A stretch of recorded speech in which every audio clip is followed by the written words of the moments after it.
Sir, the Essential Commodities Act was passed 5 years ago, and when the minister yesterday came with an amending bill, we expected that he would give us a brief report on the working of this measure for the last few years, but unfortunately we are kept in the dark in regard to the exact working of the act and the nature of the difficulties the minister is facing.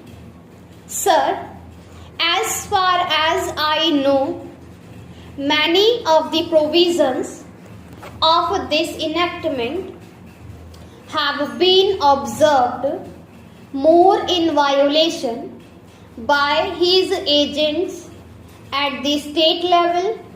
The food minister may be very earnest, may be very able, and may be very anxious to see that the various provisions of the act are implemented in the most effective manner at the state level, but unfortunately his agents at the state level are not equally enthusiastic or equally anxious to observe the provisions of this enactment. The most important objectives of this enactment are to control the supply and distribution of commodities and to maintain a stable price level.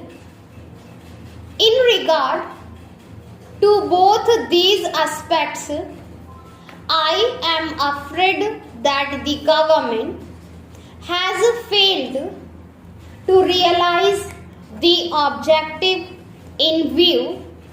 Some time past, when there was scarcity of food grains, attempts were made to make procurement from certain wholesale merchants and from rice mills.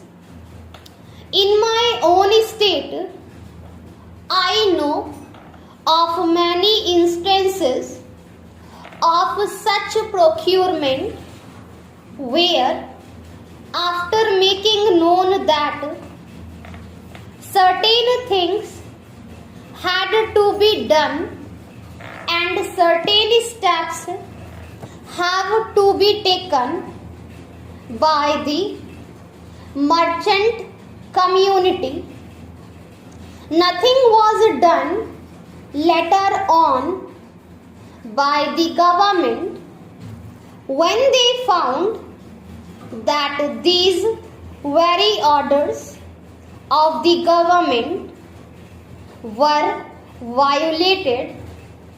As a result of the violations, there was a consequent rise in the prices of food grains. In respect of other commodities like iron and steel, paper, etc., we see a lot of speculative activities, but the provisions of the act have not been brought to bear on them. Perhaps no case of prosecution was launched against those people who contravene the various provisions of the act We are interested to know in how many cases the government have taken steps to prosecute individuals who have violated the various sections of the Act.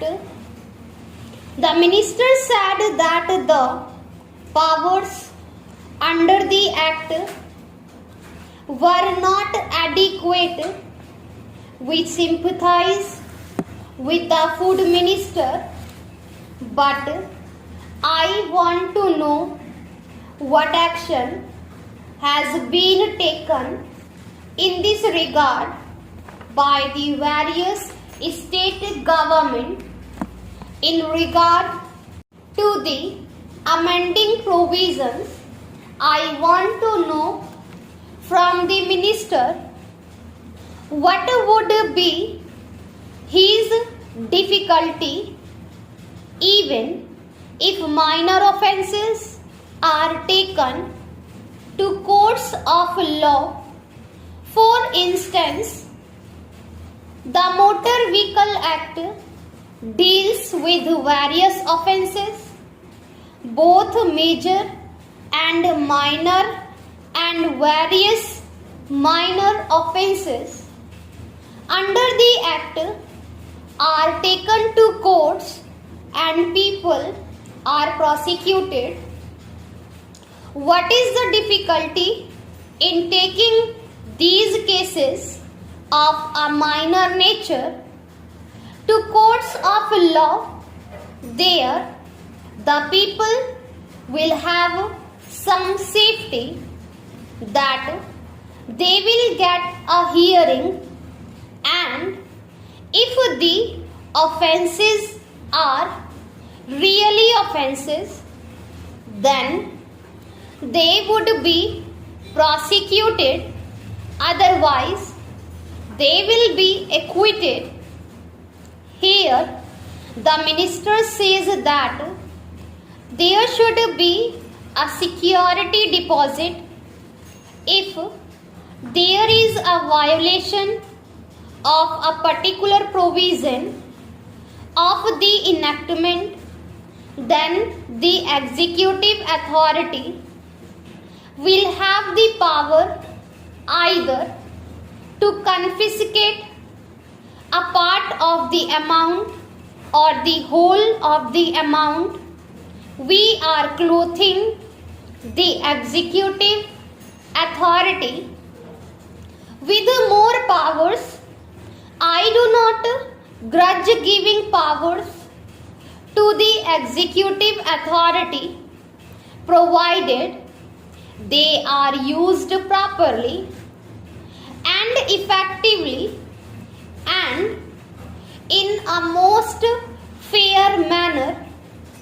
But unfortunately, there have been discriminations apart from the ineffectiveness of the various provisions. Wherever these provisions were used, there had been discriminatory use of these provisions against a few or in favor of a few. Normally, when officers are clothed with more powers, there is large scope for corruption. I feel that it would be desirable to avoid such malpractices, and it would be desirable, I think, that even for minor offences, the parties should have a chance to defend their actions.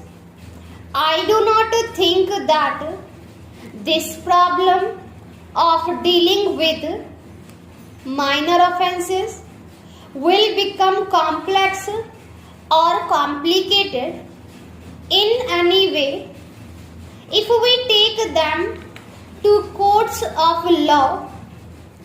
I want a reply from the minister in what way he is suffering from a handicap in dealing with minor offences or offences of a technical nature. The honourable member made the point that even if this thing was acceptable to the House, he did not know what amount would be demanded as security. So, the minister should tell us what amount is normally expected from a licensee in all cases and what the offences are which are of a technical or minor nature which he has in view. We are not told which are major offences and which are minor offences. Clarifications on these points are necessary. I wish that the Act, which came into effect long ago, was implemented properly. I know that the minister here is very earnest in implementing it, but his colleagues at the state level and at the central level are disappointing him.